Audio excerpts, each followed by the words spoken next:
So LIDAR. So I've downloaded a LIDAR LAS dataset from USGS.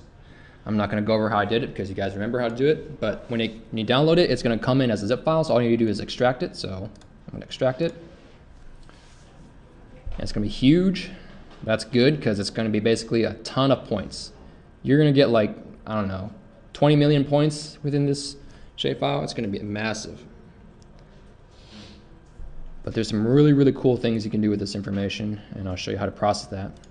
So once it's extracted, it's in this folder right here. I'm just going to move it to, I'm going to cut it. I'm going to move it to my GIS folder, and I'm going to save it just, actually I'll save it in here in my SHP file. Okay, so it's organized. So what I'll do is I will, what you want to do is you want to go to the ARC toolbox.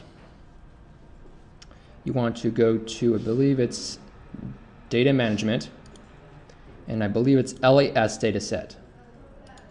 LAS is basically a file format that holds LIDAR data. So when you see LAS, that's basically LIDAR. And you want to click on Create LAS Dataset. So you're going to want to input that file you just downloaded into here. So click on the little folder here, and I saved it. It just brought me here immediately. So this MO St. Louis 2012-54, and you want to bring in that file, the .las file, this one right here.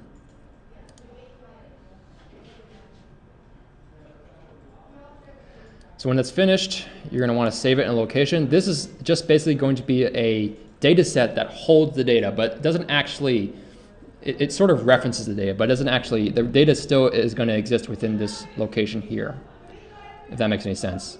I usually just leave the LAS data set kind of in its default location. And then when you have that all set up, just click OK.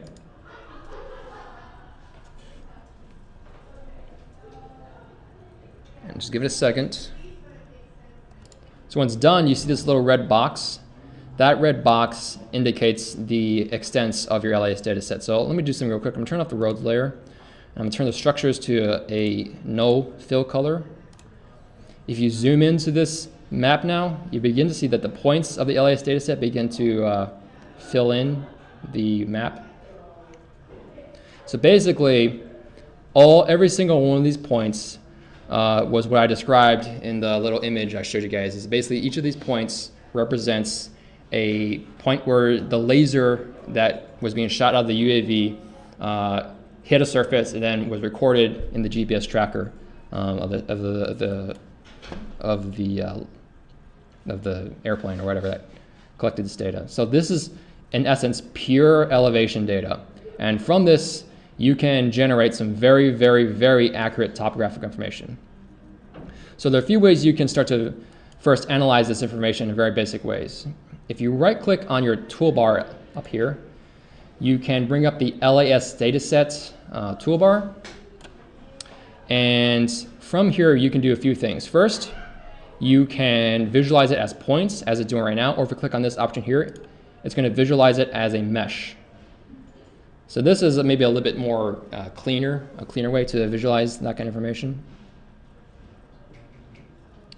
What you can do also is, and you can see this is the stadium. It's kind of interesting.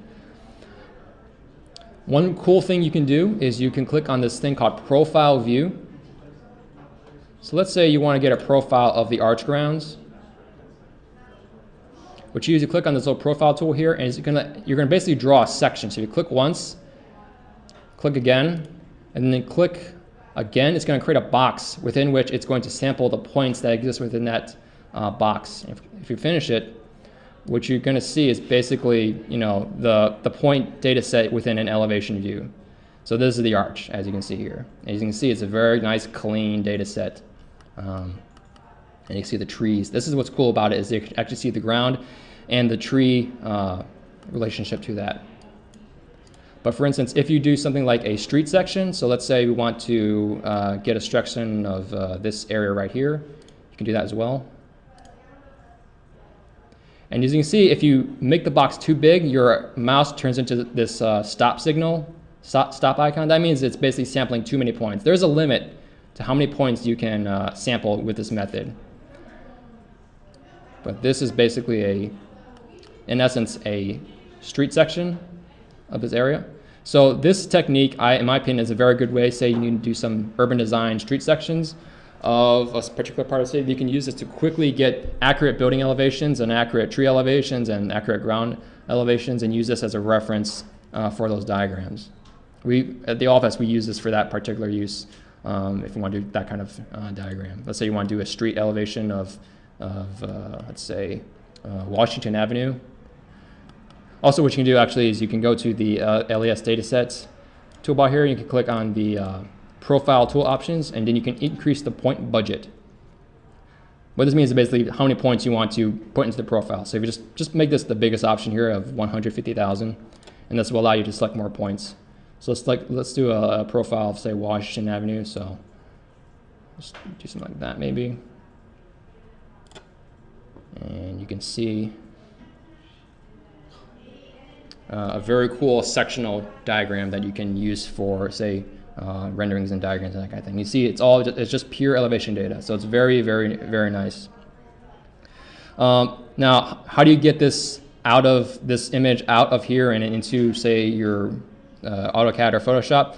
I'll be honest, I haven't quite figured out the best way to do it. So really the best way, and you're gonna hate me for this, is literally just taking a screen capture or a screenshot of this and bringing it into your like AutoCAD or something like that. And I know that seems really stupid, and I agree. And I haven't quite cracked this method yet. So, but if you're gonna do that method that I said, what you want to do is you want to click on this little ruler here, this measure tool. And you're going to want to basically hold shift and just draw a straight line down, let's say down the side of this image here. And you can see it's going to give you a height elevation, start, end, and difference. This difference is basically the length. So if you just hit, print screen or something, and then, so yeah, there you go. So once you take the screen capture, then you just use this line here, and you use this number here to scale this image whenever program you want. I apologize. This seems like a stupid method, and I agree it is a stupid method. But in terms of grabbing this in the quickest, most efficient manner, this is, as far as I know, the way to do it. Next year, I have cracked this code, and the class will be better. So, bless you. So now what we want to do is we want to take this information here, and we want to do some cool things with it in terms of like bringing this information into InfoWorks, but also let's say we want to do this. Let's say we want to take this, turn this layer off here, turn this building footprint layer here, which if we open the attribute table, we see there's not much useful information in it right now. It's just a pie line with a few basic generic fields. But let's say we want to take this and cross-reference it with this image here. Basically, I want to say wherever this shapefile, the center point hits the LIDAR image, it's going to absorb or inherit the elevation data to it. Basically, that means you can take the shapefile and give it elevation associated with this, and then you can model cities like in an instant without like going to each building and extruding it one by one, which is crazy. So I'm going to show you guys how to do that right now. The first thing you want to do is you want to take this LAS dataset and you want to turn it into a raster surface. So in the ARC toolbox here, there is I believe in the conversion option here, there is a option called to raster. And then there is this option here called LAS Dataset to Raster. Double click on that option, then drag in the LAS dataset that you made. And then it's going to ask you to set an output raster. And actually, I am going to choose a location for this. So I'm going to save it in here. And I'll call this one STL LIDAR. And when you're saving your rasters, you always want to end it with .tiff, because TIFF is a raster format that works best. In this TIFF format, you can actually bring into InfoWorks as well. So save. And then the important thing here is this option called sampling type.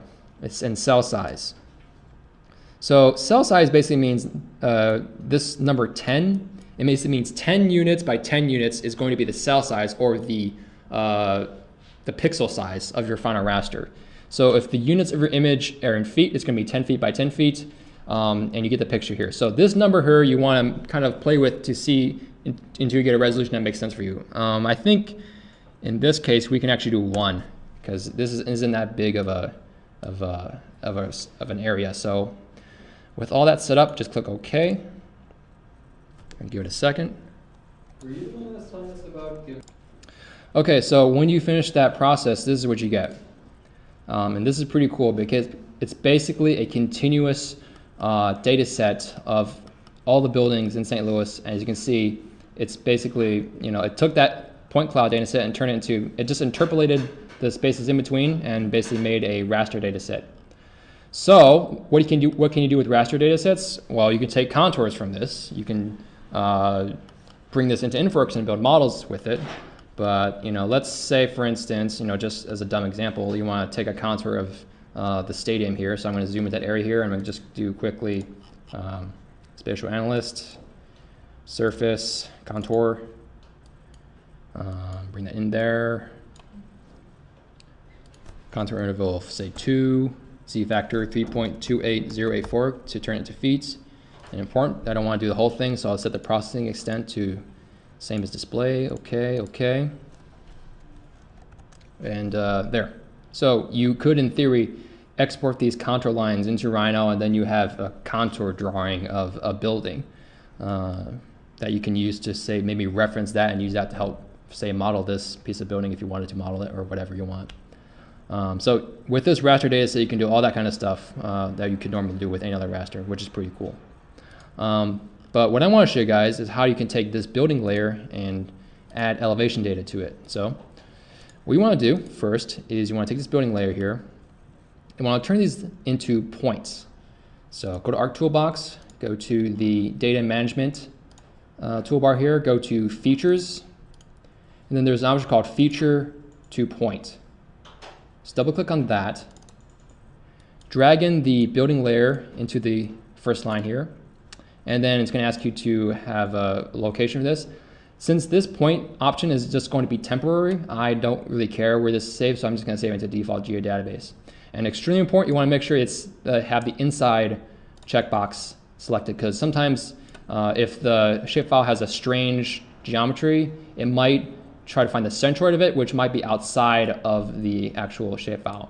So you want the point to be inside the shapefile. So click OK. Okay, so now you have a point for every single building in the city. And now what you want to do is you want to use this point layer, go to this in the 3D analyst toolbar up here, functional surface. There's an option called add surface information. So double click on that. Input feature class will be the points. The input surface will be that LIDAR TIFF, and the output property Z, which is elevation basically. And that's all you need to do. So just click OK. It's going to add that surface information. So then if you go to the attribute table of these points, you see at the very end there's this number called Z right here. And that's basically the elevation of that point in relation to the raster below. And you see there's some nulls. That just means the point is outside the raster. That's all the null means. So there is no elevation data for that. It's not a big deal. And these are in meters, FY, because we didn't, the LAS data set will come in, these numbers here will become in meters. So if you want to turn this, bring this around, you need to add 3.28084 conversion. But then all you need to do is you need to just join this point table to the structures table. So the way you do that, you can do the right-click joins and relates option, or you can do this option, which in this case works better, is to go to the, I believe in the data management tab, there's this joins option here, then click on join field. The input table will be the structures building. The input join field, hang on, so the join field will be the FID. We want some kind of number that links the two tables together. The join table will be the point data set here, and then output join field is going to be the original FID. And then only check the Z option here. So only join that Z table, and then click OK. Okay, so once it's wrapped up, if you open the attribute table for the original polygonal shapefile, you see at the very end, you now have a Z table at the end. And this is basically the building height. And we can visualize this in ArcMap just by going to symbology, quantities, value, Z, make 10 classes apply. And you can kind of see where it's higher, it's blue. It actually doesn't quite make sense. It should be when it's red, it's higher. So let's reverse sorting. Yeah.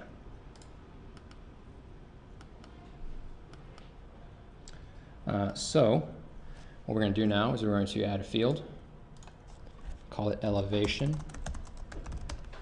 make it a double, click OK.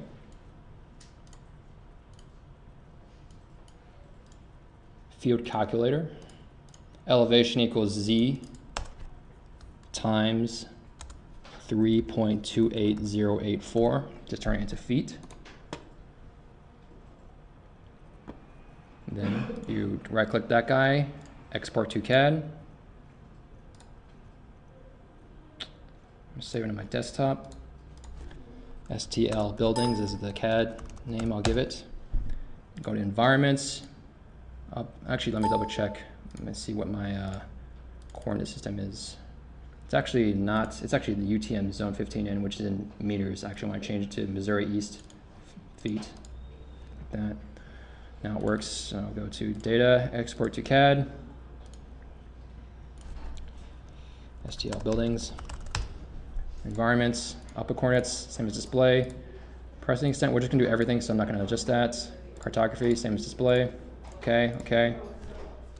Then once it's done, open Rhino, open that CAD file, STL buildings,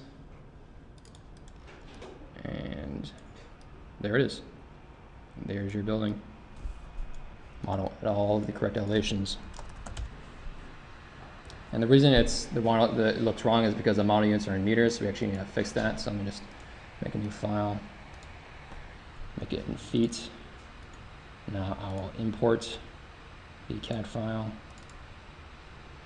Now this should look more realistic, I think. It doesn't look quite right. Actually, let me fix something real quick. It might be conflicting with the Z layer here. So let me delete that field. And let's try exporting it again. Data, export to CAD. I'm just going to make a copy, save, environments, same as display. Cartography, same as display. Okay, okay.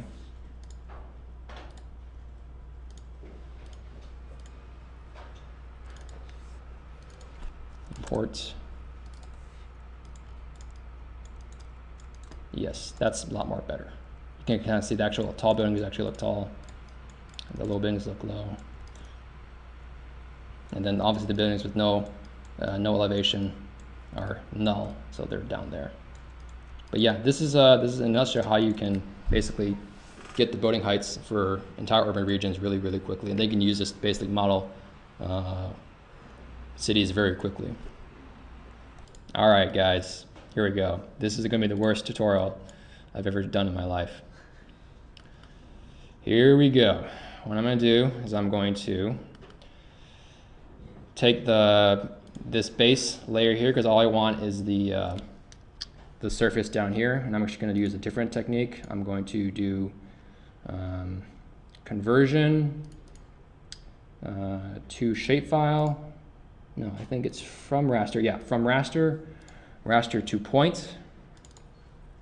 Input raster. The field will just be the value, because just whatever the numerical value of the field is, and output field point features, that's okay. I'm just gonna leave that as is. I'm gonna set the processing extent to same as display. Okay, okay. What this does basically is it takes every single pixel and it turns it into a point in the extent of the image here. Open the attribute table here. This grid code here is going to be the elevation. So add field, type in elevation, make it a double. Okay. Right click on this guy, field calculator, elevation equals grid code. We want it to be feet, so times 3.28084. Okay. Export that guy to CAD. I'll call this one DEM point. Environment, output coordinates, same as display. Cartography, same as display. Okay, okay. Wait for that thing to finish up.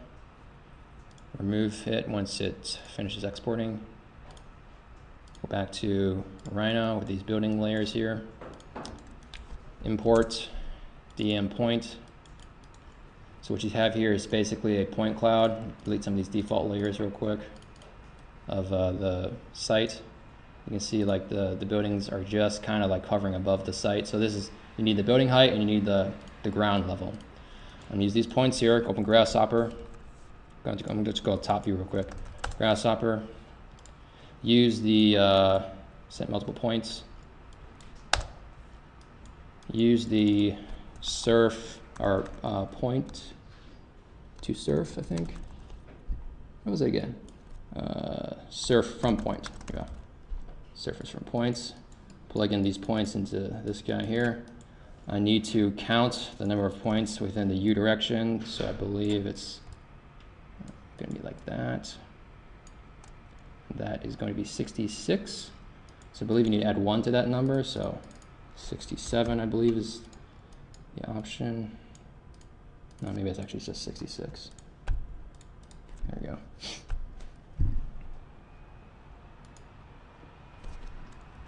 I got the wrong number, delete that. It's actually in this direction.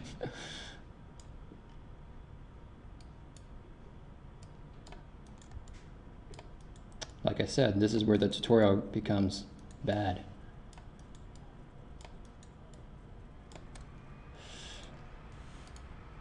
$102. I actually might have counted them wrong.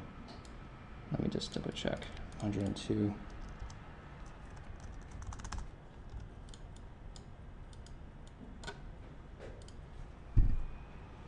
See if that works. You just gotta get that right. I can't remember which direction it is. I think it's one of these directions.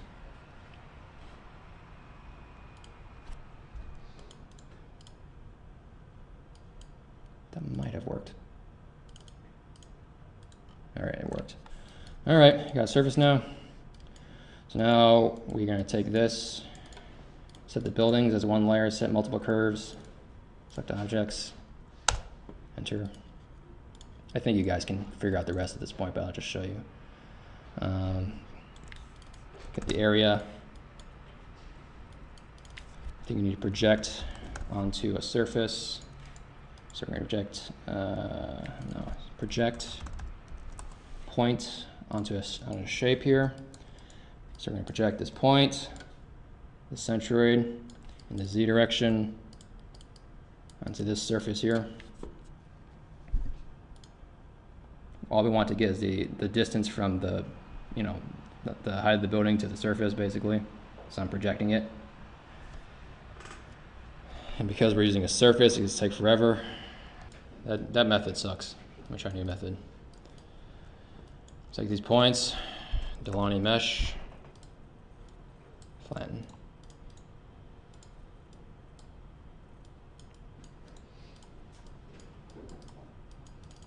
SLX, surface, no, not surface X, mesh ray,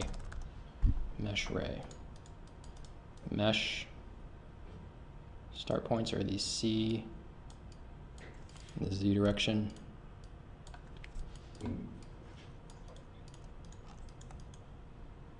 Flatten.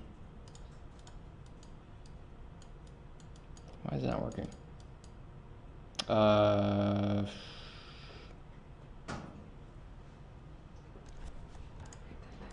You guys are killing me.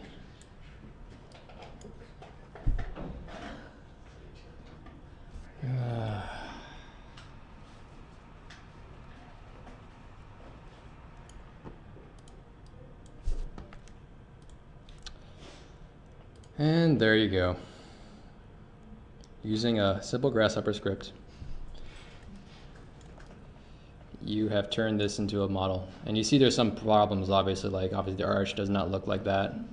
So you might need to just find an actual model to replace some of the more distinctive buildings. But for like, you know, kind of like large urban areas where you just need kind of like a background, this works, is pretty effective.